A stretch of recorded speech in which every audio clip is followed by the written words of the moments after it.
दोस्त, आज हम जिस पहली और सबसे गहरी समस्या पर बात करने वाले हैं उसे मैं कहता हूं पकड़ कर रखने की बीमारी। हम सबको लगता है कि हम चीजों को संभाल रहे हैं, पर असलियत में वो चीजें हमें जकड़कर बैठी होती हैं। सोचकर देखो, कितनी बार ऐसा हुआ है कि किसी ने तुम्हें कुछ कड़वा कह दिया और तुम उस बात को सालों तक अपने दिल से लगाकर बैठे रहे।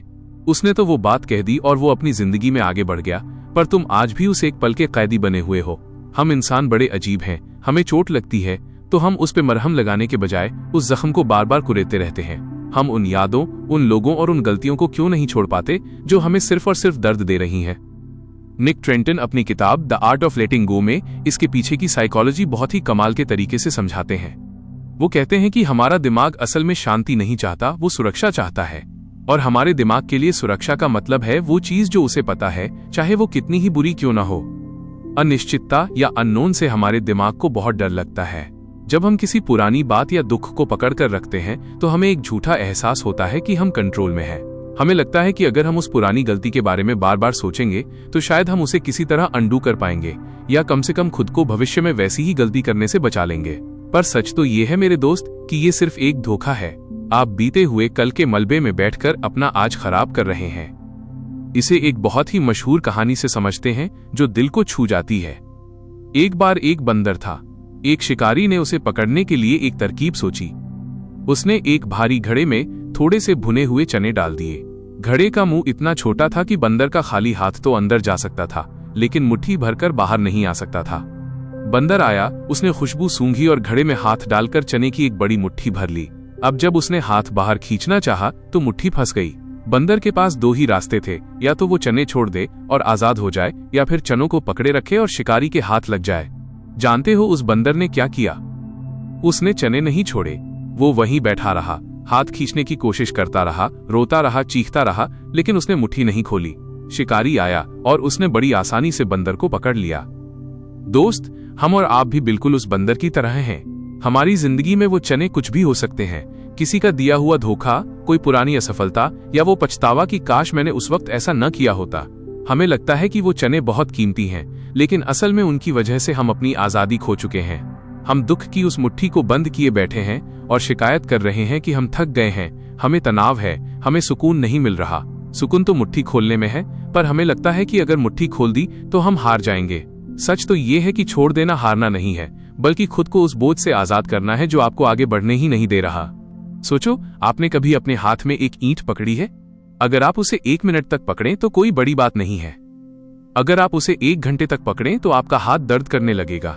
लेकिन अगर आप उसे पूरा दिन पकड़कर खड़े रहें तो आपका हाथ सुन्न हो जाएगा और शायद आप उसे हिला भी न पाएं। ईंट का वजन नहीं बदला, लेकिन आप उसे जितनी देर तक पकड़कर रखेंगे वो उतनी ही भारी होती जाएगी। हमारे पुराने इमोशंस और कड़वी यादें भी उस ईंट की तरह हैं। उन्हें थोड़ी देर सोचना ठीक है, उससे हम सीखते हैं, लेकिन उन्हें सालों तक ढोना पागलपन है। ये आपकी पूरी मेंटल एनर्जी सोख लेती हैं। आप सुबह उठते हो तो फ्रेश महसूस नहीं करते, क्योंकि आपका दिमाग रात भर उसी ईंट को पकड़े हुए था। एक और बड़ी वजह है कि हम क्यों नहीं छोड़ पाते, वो है हमारी पहचान। कभी कभी हम अपने दुखों से इतने ज्यादा जुड़ जाते हैं कि हमें लगने लगता है कि अगर ये दुख नहीं रहा तो फिर मैं कौन हूं? कुछ लोग अपनी बेचारगी को ही अपनी पहचान बना लेते हैं। वो हर किसी को अपनी पुरानी कहानी सुनाते हैं कि मेरे साथ कितना बुरा हुआ। धीरे धीरे उन्हें उस दुख में एक अजीब सा सुकून मिलने लगता है। वो उस पिंजरे से प्यार करने लगते हैं जिसके दरवाजे खुले हुए हैं।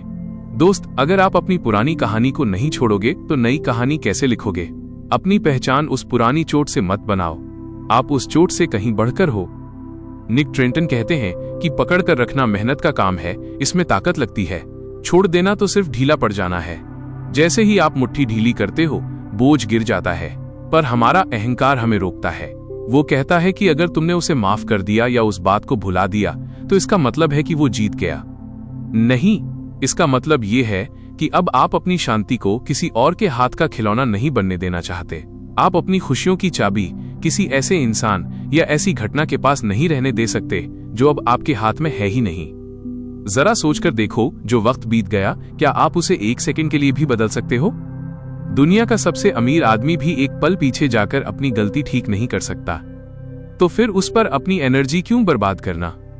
हम अक्सर भविष्य की चिंता में भी चीजों को पकड़कर रखते हैं। अगर ऐसा हो गया तो, अगर वो छोड़कर चला गया तो, ये अगर मगर के जाल हमें आज में जीने नहीं देते। हम उस पुल को पार करने की कोशिश कर रहे हैं जो अभी बना ही नहीं है। ख्यालों की बेड़ियां तोड़ो, अपने विचारों से आजाद होने की कला, कॉग्निटिव डिफ्यूजन। दोस्त, क्या आपने कभी गौर किया है कि आपके दिमाग के अंदर एक रेडियो स्टेशन 24 घंटे चलता रहता है? और कमाल की बात यह है कि इस रेडियो पर बजने वाले गाने आप खुद नहीं चुनते।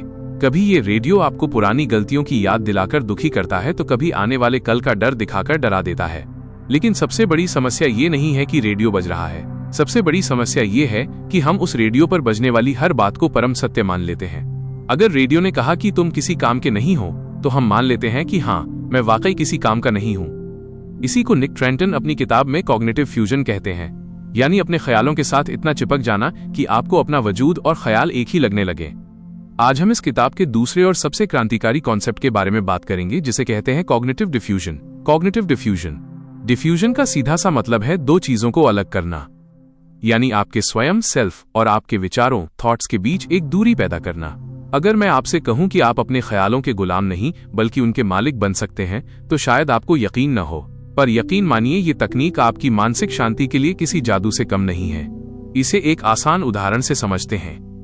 मान लीजिए आप एक फिल्म देख रहे हैं। फिल्म में एक डरावना सीन आता है, आप कुर्सी से चिपक जाते हैं, आपका दिल तेज धड़कने लगता है और आप सच में डर जाते हैं। उस पल में आप फिल्म के साथ फ्यूज हो चुके हैं। आप भूल गए हैं कि आप सिनेमा हॉल की एक सुरक्षित कुर्सी पर बैठे हैं। लेकिन जैसे ही आप खुद को याद दिलाते हैं कि अरे, ये तो सिर्फ पर्दे पर चल रही बिजली की रोशनी और आवाज है, मैं तो यहाँ बाहर सुरक्षित हूँ, तो आपका डर अचानक कम हो जाता है। बस यही काम हमें अपने दिमाग के साथ करना है। निक ट्रेंटन हमें समझाते हैं कि हमारे विचार सिर्फ शब्द और तस्वीरें हैं, वो हकीकत नहीं है। पर हम क्या करते हैं? हम हर ख्याल को एक आदेश की तरह लेते हैं। अगर दिमाग ने कहा कि सब तुम्हें जज कर रहे हैं, तो हम तुरंत पसीने पसीने हो जाते हैं। दोस्त, ख्यालों से दूरी बनाने का सबसे पहला और पावरफुल तरीका है लेबलिंग। लेबलिंग। अगली बार जब आपका दिमाग आपसे कहे कि मैं एक फेलियर हूं, तो रुकिए। अपने आप से कहिए, मैं ये महसूस कर रहा हूं कि मेरा दिमाग मुझे बता रहा है कि मैं एक फेलियर हूं। फर्क महसूस हुआ? पहली लाइन में आप खुद फेलियर बन गए थे, दूसरी लाइन में आप एक ऑब्जर्वर देखने वाले बन गए हैं, जो ये देख रहा है कि दिमाग एक ख्याल पैदा कर रहा है। ये छोटी सी दूरी आपके दिमाग की उस कड़वी बात की पूरी ताकत छीन लेती है। आप हार नहीं रहे हैं, आप बस अपने दिमाग की एक पुरानी टेप को बजते हुए देख रहे हैं। इसे और गहराई से समझने के लिए एक और कमाल की कल्पना करते हैं, जिसे निक ट्रेंटन आसमान और बादल कहते हैं। सोचिए कि आपका मन या आपकी चेतना एक विशाल नीला आसमान है, और आपके विचार, चाहे वो खुशी के हों, दुख के हों, गुस्से के हों या डर के, वो सिर्फ बादल हैं। बादल आते हैं, अपना आकार बदलते हैं और फिर चले जाते हैं। क्या कभी काले बादलों ने आसमान को हमेशा के लिए काला किया है? क्या कभी आंधी तूफान ने आसमान को खरोंच मारी है? नहीं, आसमान वैसा का वैसा ही रहता है। आप वो आसमान है दोस्त, आपके विचार सिर्फ मौसम है जो बदलता रहता है। अगर आज डर के बादल छाए हैं तो उन्हें आने दीजिए, पर ये याद रखिए कि आप वो बादल नहीं हैं, आप वो आसमान है जो इन बादलों को देख रहा है। एक और बहुत मजेदार तकनीक जो ये किताब हमें सिखाती है, वो है कंप्यूटर स्क्रीन तकनीक। जब कोई बुरा ख्याल आपको बहुत परेशान करे, तो कल्पना कीजिए कि वो ख्याल एक कंप्यूटर स्क्रीन पर लिखा हुआ है। अब अपने दिमाग में उस ख्याल का फॉन्ट बदल दीजिए, उसे गुलाबी रंग का कर दीजिए, उसे उल्टा कर दीजिए या उसे किसी कार्टून वाले फनी फॉन्ट में लिख दीजिए। क्या अब भी वो ख्याल आपको उतना ही डरा रहा है? बिल्कुल नहीं, क्योंकि अब आपने अपने दिमाग को ये दिखा दिया है कि ये सिर्फ कुछ शब्द हैं जिन्हें बदला जा सकता है, ये कोई पत्थर की लकीर नहीं है। कॉग्निटिव डिफ्यूजन का एक और अहम हिस्सा है अपने दिमाग को एक स्टोरी टेलर की तरह देखना। हमारा दिमाग कहानियां बुनने में माहिर है। ये हमेशा क्या होगा अगर व्हाट इफ वाली डरावनी कहानियां सुनाता रहता है। जब आपका दिमाग आपको डराए, तो उससे लड़ने के बजाय उसे धन्यवाद दीजिए। मुस्कुरा कर कहिए, शुक्रिया दिमाग, मुझे ये डरावनी कहानी सुनाने के लिए, पर अभी मैं काम में बिजी हूँ। जब आप अपने दिमाग से लड़ना बंद कर देते हैं और उसे एक छोटे बच्चे की तरह देखने लगते हैं जो बस शोर मचा रहा है, तो उसका आप पर कंट्रोल खत्म हो जाता है। दोस्त, हम अक्सर अपने ख्यालों को इसलिए पकड़ कर रखते हैं क्योंकि हमें लगता है कि वो हमें रास्ता दिखा रहे हैं, पर सच ये है कि 90% ख्याल सिर्फ कचरा होते हैं जो पुराने अनुभवों या भविष्य की चिंता से पैदा होते हैं। लेटिंग गो की कला का मतलब ये नहीं है कि आप सोचना बंद कर दें, वो तो नामुमकिन है। इसका मतलब ये है कि आप ये चुन सकें कि किस ख्याल पर यकीन करना है और किसे बस एक गुजरती हुई ट्रेन की तरह जाने देना है। सोचिए आप एक रेलवे स्टेशन के प्लेटफॉर्म पे खड़े हैं। ट्रेनें आ रही हैं और जा रही हैं। हर ट्रेन पर एक बोर्ड लगा है, पुराना दुख, भविष्य की चिंता, ऑफिस का तनाव, रिलेशनशिप का डर। क्या आप हर ट्रेन में चढ़ जाते हैं? नहीं ना, आप सिर्फ अपनी मंजिल वाली ट्रेन चुनते हैं। तो फिर दिमाग में आने वाली हर नकारात्मक ट्रेन में क्यों चढ़ना? प्लेटफॉर्म पर खड़े रहिए, ट्रेनों को आते और जाते हुए देखिए। उन्हें रोकने की कोशिश मत कीजिए, बस उनमें चढ़िए मत। यही आजादी है। निक ट्रेंटन की ये बात हमेशा याद रखना कि आपके विचार आपके मालिक नहीं हैं, आप उनके होस्ट मेजबान हैं। मेहमान आता है, चाय पीता है और चला जाता है। अगर मेहमान बुरा है तो आप उसके साथ लड़ने नहीं बैठते, बस उसे इग्नोर करते हैं और अपने काम में लग जाते हैं। जब आप अपने और अपने ख्यालों के बीच ये डिफ्यूजन यानी दूरी बना लेते हैं तो आपकी जिंदगी का भारीपन गायब होने लगता है। आप हल्का महसूस करने लगते हैं क्योंकि अब आप अपनी हर सोच के प्रति जवाबदेह नहीं हैं। तो आज का सबक यह है, अपने ख्यालों को गंभीरता से लेना बंद करें। वो सिर्फ मानसिक घटनाएं हैं। अगली बार जब मन परेशान हो तो गहरी सांस लें और कहें, मैं देख रहा हूं कि मेरा दिमाग फिर से वही पुरानी कहानी सुना रहा है, और बस मुस्कुराकर आगे बढ़ जाएं। जब आप ख्यालों के साथ चिपकना छोड़ देते हैं तभी आप वाकई जीना शुरू करते हैं। कंट्रोल का भ्रम और स्वीकार करने की शक्ति, द इल्यूजन ऑफ कंट्रोल और एक्सेप्टेंस। दोस्त, अब हम उस बात पर आते हैं जो हमारे मानसिक तनाव और चिड़चिड़ेपन की सबसे बड़ी जड़ है, और वो है कंट्रोल करने की लत। हम सबको लगता है कि अगर हम बहुत ज्यादा सोचेंगे, बहुत हाथ पैर मारेंगे या बहुत ज्यादा परेशान होंगे तो हम दुनिया को अपने इशारों पर नचा सकते हैं। पर सच्ची बात बताऊं, ये एक बहुत बड़ा धोखा है, एक ऐसा जाल है जिसमें हम सब फंसे हुए हैं। निक ट्रेंटन कहते हैं कि हमें लगता है कि हम एक विशाल जहाज के कैप्टन हैं जो लहरों को कंट्रोल कर रहा है, पर असलियत में हम बस उस जहाज पर बैठे एक मुसाफिर हैं। लहरें तो अपने हिसाब से ही आएंगी और जहाज को हिलाएंगी। हमारा काम लहरों को रोकना नहीं बल्कि जहाज को संभालना है। जरा सोचो, तुम सुबह बड़े उत्साह के साथ तैयार होकर किसी जरूरी काम के लिए निकलते हो और अचानक रास्ते में बहुत लंबा ट्रैफिक जाम मिल जाता है। अब तुम्हारे पास दो रास्ते हैं। पहला रास्ता, तुम स्टीयरिंग व्हील पर हाथ पटको, जोर जोर से हॉर्न बजाओ और पूरी दुनिया को कोसो कि यार, ये हमेशा मेरे साथ ही क्यों होता है, आज ही जाम क्यों मिला। क्या तुम्हारे ऐसा करने से जाम खुल जाएगा? क्या तुम्हारी चीख पुकार सुनकर गाड़ियां हवा में उड़ने लगेंगी? बिल्कुल नहीं। तुम बस अपनी कीमती एनर्जी और अपना पूरा दिन खराब कर रहे हो। तुम उस चीज को कंट्रोल करने की कोशिश कर रहे हो जो तुम्हारे हाथ में है ही नहीं। यहीं पर काम आता है इस किताब का सबसे पावरफुल सबक, रेडिकल एक्सेप्टेंस, यानी हकीकत को पूरी तरह स्वीकार करना। दूसरा रास्ता यह है कि तुम गहरी सांस लो और खुद से कहो, हाँ, जाम लगा है। ये इस वक्त की सच्चाई है, मैं इसे अभी बदल नहीं सकता। जैसे ही तुम इस सच्चाई को स्वीकार करते हो, तुम्हारे दिमाग का वो हिस्सा जो फाइट मोड में था शांत हो जाता है। अब तुम्हारी एनर्जी बच गई है। अब तुम उस चीज पर ध्यान दे सकते हो जो वाकई तुम्हारे कंट्रोल में है। जैसे कि तुम कार में कोई अच्छी पॉडकास्ट सुन सकते हो, अपनी कोई पुरानी अधूरी बात सोच सकते हो, या शांति से बैठकर बस खुद के साथ वक्त बिता सकते हो। निक ट्रेंटन हमें समझाते हैं कि एक्सेप्टेंस का मतलब हार मानना या कमजोर होना नहीं है। बहुत लोग सोचते हैं कि अगर मैंने मान लिया कि परिस्थितियां खराब हैं तो इसका मतलब है कि मैंने घुटने टेक दिए। नहीं मेरे दोस्त, एक्सेप्टेंस का मतलब है रणनीतिक समझ, स्ट्रैटेजिक अवेयरनेस। जब तुम हकीकत से लड़ना बंद करते हो तभी तुम उसे बदलने के लिए या उसके बीच में जीने के लिए सही कदम उठा पाते हो। अगर तुम बारिश में खड़े होकर ये चिल्लाते रहोगे कि बारिश क्यों हो रही है, इसे अभी रुकना चाहिए, तो तुम बस भीगते रहोगे और बीमार पड़ जाओगे। पर अगर तुम स्वीकार कर लोगे कि बारिश हो रही है तो तुम तुरंत छाता ढूंढोगे या किसी छत के नीचे जाओगे। एक बहुत ही प्यारा उदाहरण जो निक अपनी किताब में देते हैं वो है मछली और जाल। एक मछली जो जाल में फंस गई है, अगर वो पागलों की तरह छटपटाती रहेगी और जाल के धागों से लड़ती रहेगी तो वो खुद को और जख्मी कर लेगी। लेकिन अगर वो शांत होकर ये देखे कि जाल कहाँ से ढीला है तो शायद उसके बचने की संभावना बढ़ जाए। हम भी अपनी समस्याओं के साथ यही करते हैं, हम छटपटाते ज्यादा हैं और समाधान कम ढूंढते हैं। दोस्त, अपनी एनर्जी को एक बैंक बैलेंस की तरह समझो। हमारे पास हर दिन सीमित एनर्जी होती है। अगर तुम अपनी 90% एनर्जी उन चीजों पर खर्च कर दोगे जिन्हें तुम रत्ती भर भी नहीं बदल सकते, जैसे कि लोग तुम्हारे बारे में क्या सोच रहे हैं या पास्ट में तुमने वो गलती क्यों की, तो उन 10% चीजों के लिए तुम्हारे पास कुछ नहीं बचेगा जिन्हें तुम वाकई आज बदल सकते हो। ये दुनिया एक समंदर की तरह है और हम सब सर्फर्स हैं। तुम लहरों को पैदा नहीं कर सकते, नहीं उन्हें रोक सकते हो। तुम बस उन पर अपनी बोट को बैलेंस करना सीख सकते हो। लहरों से टकराओगे तो डूब जाओगे, लहरों की दिशा को स्वीकार करोगे तो उनके ऊपर तैरना सीख जाओगे। सच्ची बात तो ये है कि हम सब एक परफेक्ट जिंदगी का सपना देखते हैं और जब हकीकत उस सपने से मेल नहीं खाती तो हम उसे रिजेक्ट कर देते हैं। हम कहते हैं कि ऐसा नहीं होना चाहिए था। पर लेटिंग गो की कला का असली मतलब ही यही है कि आप इस बात से सुकून पालें कि चीजें वैसी नहीं हैं जैसी आपने सोची थीं। आज से एक छोटा सा काम शुरू करो। जब भी मन परेशान हो तो अपने दिमाग में 2 खाने बनाओ। एक तरफ वो चीजें लिखो जिन्हें तुम वाकई कंट्रोल कर सकते हो, जैसे तुम्हारी मेहनत, तुम्हारी बातें, तुम्हारा आज का काम, और दूसरी तरफ वो चीजें जिन्हें तुम बिल्कुल कंट्रोल नहीं कर सकते, जैसे दूसरों का मूड, तुम्हारी पुरानी हार, कल क्या होगा। जो चीजें तुम्हारे हाथ में नहीं हैं, उन्हें एक कागज के जहाज की तरह नदी में बहा दो।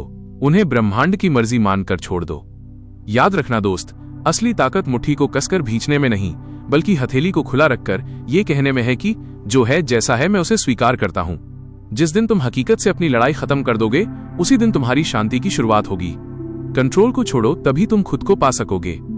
दिमाग की सफाई, मानसिक कचरे को बाहर निकालने की तकनीकें, माइंड डिक्लटरिंग। दोस्त, अब हम उस हिस्से पर आ गए हैं जो सुनने में तो बहुत आसान लगता है, लेकिन इसे करना आपकी जिंदगी का सबसे बड़ा गेम चेंजर साबित हो सकता है। जरा सोचिए, अगर आप अपने घर में हफ्तों तक झाड़ू न लगाएं, कूड़ा बाहर न फेंकें और पुराने सड़े हुए सामान को अलमारी में भरते रहें, तो क्या होगा? कुछ ही दिनों में घर से बदबू आने लगेगी, वहां बैठना मुश्किल हो जाएगा और आप बीमार पड़ जाएंगे। हम अपने घर की सफाई तो रोज करते हैं, लेकिन क्या हमने कभी सोचा है कि हमारे दिमाग का क्या हाल है? हमारे दिमाग में सालों पुराने गुस्से की सड़न है, बीती हुई गलतियों का कूड़ा है और आने वाले कल की चिंताओं का कबाड़ भरा पड़ा है।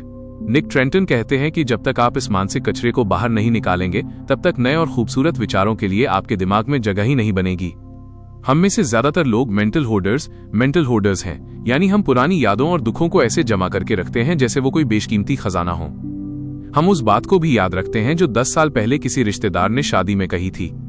हम उस छोटी सी बेइज्जती को भी संभाल कर रखते हैं जो स्कूल में हुई थी। दोस्त, ये सब मेंटल क्लटर यानी दिमाग का कचरा है, और इस कचरे को साफ करने का सबसे पहला और जादुई तरीका है ब्रेन डंप। ये सुनने में भारी लग सकता है, लेकिन इसका मतलब बहुत सीधा है, अपने दिमाग को कागज पर उतार देना। एक छोटी सी कहानी सुनाता हूं। एक लड़का था, अमित हमेशा बहुत तनाव में रहता था। उसे लगता था कि उसके सिर पर कोई भारी बोझ है। एक दिन उसके दोस्त ने उसे सिर्फ एक सलाह दी, अमित, रोज रात को सोने से पहले खाली कागज ले और जो भी तेरे मन में आ रहा है बिना सोचे उसे लिख डाल। अमित ने शुरू किया। पहले दिन उसने लिखा कि उसे ऑफिस में बॉस ने क्या कहा, उसे अपनी पुरानी गाड़ी को लेकर क्या टेंशन है, और उसे अपने बचपन की किसी बात पर आज भी कितना गुस्सा आता है। जैसे जैसे वो लिखता गया, उसे महसूस हुआ कि उसके सिर का बोझ हल्का हो रहा है। दोस्त, जब आप लिखते हैं तो आप अपने विचारों को एक फिजिकल रूप दे देते हैं। अब वो आपके दिमाग के अंदर शोर नहीं मचा रहे, बल्कि कागज पर शांत होकर बैठ गए हैं। ये दिमाग की झाड़ू है। इसे रोज आजमाकर देखो, ये किसी थेरेपी से कम नहीं है। दूसरी तकनीक है तो क्या, द सो व्हाट टेक्निक। हमारा दिमाग हमें डराने में उस्ताद है। ये हमेशा छोटी सी बात का बतंगड़ बना देता है। अगर मैं फेल हो गया तो, अगर उसने मुझसे बात करना बंद कर दिया तो, अगर मेरी नौकरी चली गई तो। जब भी आपका दिमाग ऐसी कोई डरावनी तस्वीर दिखाए तो उससे एक कड़ा सवाल पूछो, तो क्या, सो व्हाट। मान लो नौकरी चली गई तो क्या आप जीना छोड़ दोगे? नहीं, आप कोई दूसरी नौकरी ढूंढोगे, आप मेहनत करोगे, आप फिर से खड़े हो जाओगे। जैसे ही आप तो क्या कहते हैं, आप उस समस्या की ताकत को खत्म कर देते हैं। आप अपने दिमाग को यह बता देते हैं कि आप किसी भी परिस्थिति से निपटने के लिए तैयार हैं। ये तकनीक आपके दिमाग के उस हिस्से को शांत कर देती है जो हमेशा पैनिक बटन दबाने के लिए तैयार रहता है। एक और बहुत जरूरी बात दोस्त, हम अक्सर उन चीजों के बारे में सोचकर अपना दिमाग भर लेते हैं जो आज की तारीख में मायने ही नहीं रखती। निक ट्रेंटन एक बहुत बड़ी सच्चाई बताते हैं कि हमारा 90% तनाव उन चीजों की वजह से है जो या तो हो चुकी हैं या कभी होंगी ही नहीं। दिमाग को साफ करने का मतलब है वर्तमान प्रेजेंट पर फोकस करना। इसे ऐसे समझो कि आपके दिमाग की एक सीमित मेमोरी है, जैसे आपके फोन की होती है। अगर आप इसे पुरानी बेकार तस्वीरों और वीडियो से भर दोगे तो नए ऐप यानी नए आइडिया के लिए जगह ही नहीं बचेगी। रोजाना अपने दिमाग का कैशे साफ करना सीखो। जो बात बीत गई उसे बीत जाने दो, जो अभी तक हुआ ही नहीं उस पर परेशान होना बंद करो। दिमाग की सफाई का एक और तरीका है ना कहना सीखना। हम दूसरों को खुश करने के चक्कर में हजारों ऐसी जिम्मेदारियां अपने सिर ले लेते हैं जो हमारी हैं ही नहीं। दूसरों की समस्याओं का बोझ अपने दिमाग में मत ढो। आपकी पहली जिम्मेदारी आपकी अपनी मानसिक शांति है। अगर आप खुद अंदर से कचरे से भरे हुए हैं तो आप किसी और की मदद कैसे करेंगे? दोस्त, याद रखना कि एक साफ और सुलझा हुआ दिमाग ही बड़े सपने देख सकता है और उन्हें पूरा कर सकता है।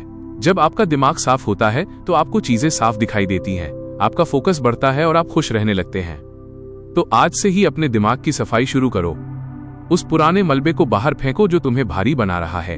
हल्का महसूस करना सीखो। क्योंकि आजादी का असली मजा तभी है जब आपका मन बोझ से मुक्त हो। अपनी अलमारी की तरह अपने दिमाग को भी रोज व्यवस्थित करो और देखो आपकी जिंदगी कितनी खूबसूरत हो जाएगी। दोस्त, अब तक हमने जितनी भी बातें की वो सिर्फ ज्ञान नहीं था, वो आपकी आजादी का रास्ता था। पर जैसा कि मैं हमेशा कहता हूं, सिर्फ सुनने से या जान लेने से कुछ नहीं बदलता।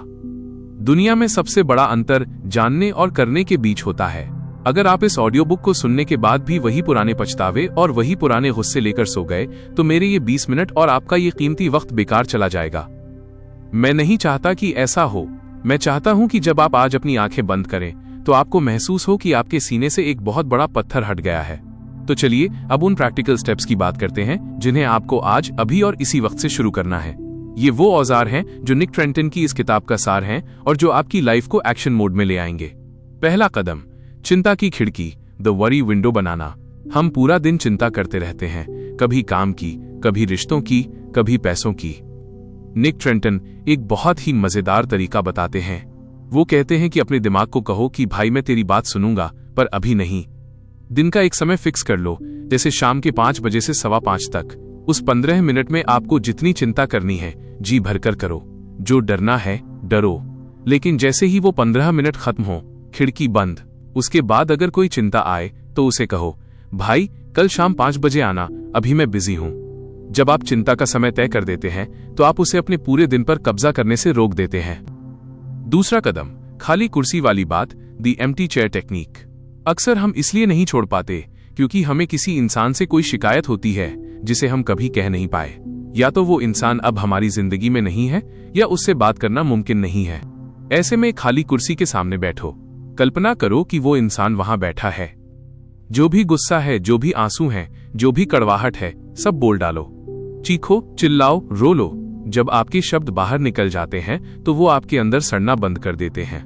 ये सुनने में बचकाना लग सकता है, पर ये आपके अवचेतन मन, सबकॉन्शियस माइंड के लिए एक बहुत बड़ी राहत होती है। तीसरा कदम, अपनी गलती की कहानी को फिर से लिखो। हम अक्सर खुद को किसी पुरानी गलती के लिए कोसते रहते हैं। आज एक कागज उठाओ और उस गलती को लिखो, लेकिन इस बार उसे एक पीड़ित की तरह नहीं, बल्कि एक विद्यार्थी की तरह लिखो।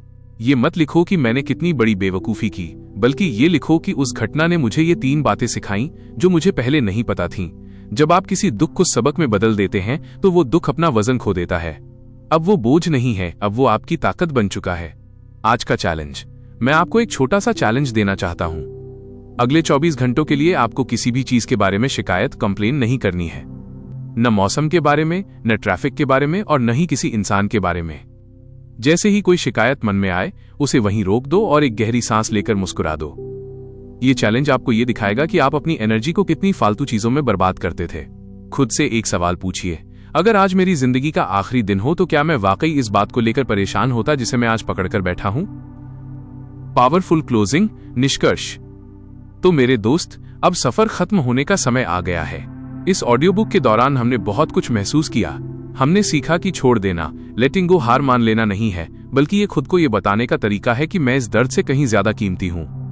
जरा सोचिए, आप एक पहाड़ चढ़ रहे हैं और आपकी पीठ पर एक बहुत भारी बैग है। उस बैग में पत्थर भरे हुए हैं। आप थक रहे हैं, आपके पैर कांप रहे हैं, आपकी सांस फूल रही है। आप ऊपर की खूबसूरती भी नहीं देख पा रहे क्योंकि आपका पूरा ध्यान उस बोझ पर है। अब एक पल के लिए रुकिए, उस बैग को उतारिए, उसे खोलिए और उन भारी पत्थरों को एक एक करके खाई में फेंक दीजिए। कैसा महसूस हो रहा है? हल्का? आजाद? दोस्त, आपकी जिंदगी भी वो पहाड़ है और आपके पुराने दुख, नफरतें और डर वो पत्थर हैं। आप उन्हें ढोने के लिए पैदा नहीं हुए हैं, आप आजाद उड़ने के लिए बने हैं। निक ट्रेंटन की ये किताब हमें बस इतना ही याद दिलाती है कि आपके हाथ में जो रस्सी है जिसने आपको दर्द से बांध रखा है, उस रस्सी का दूसरा सिरा आपके ही हाथ में है। उसे छोड़ना या ना छोड़ना, ये पूरी तरह आपका चुनाव है। अतीत एक ऐसी जगह है जहां से आप सीख तो सकते हैं पर वहां रह नहीं सकते। भविष्य एक ऐसा सपना है जिसे आप देख तो सकते हैं पर वहां जी नहीं सकते। आपके पास जो कुछ भी है वो बस ये अभी है। इस अभी को पुराने मलबे से मत भरो। आज जब आप यहां से जाएं तो एक विजेता की तरह जाएं, उस इंसान की तरह जाएं जिसने ये फैसला कर लिया है कि अब वो अपने बीते हुए कल को अपना आज खराब नहीं करने देगा। छोड़ दीजिए उस कड़वाहट को, माफ कर दीजिए खुद को और दूसरों को भी। इसलिए नहीं कि वो इसके लायक हैं, बल्कि इसलिए क्योंकि आप शांति के लायक हैं। याद रखना, आजादी कहीं बाहर नहीं मिलेगी, वो आपके अंदर ही है। बस उस मुट्ठी को ढीला छोड़ने की देर है। मुस्कुराइए, एक गहरी सांस लीजिए और अपनी जिंदगी के इस नए और हल्के अध्याय की शुरुआत कीजिए। मुझ पर और खुद पर भरोसा रखिए, आपकी जिंदगी बदलने वाली है। शुक्रिया मेरे दोस्त, इस सफर में मेरे साथ रहने के लिए। अब जाइए और खुलकर जी लीजिए, क्योंकि अब आप आजाद हैं।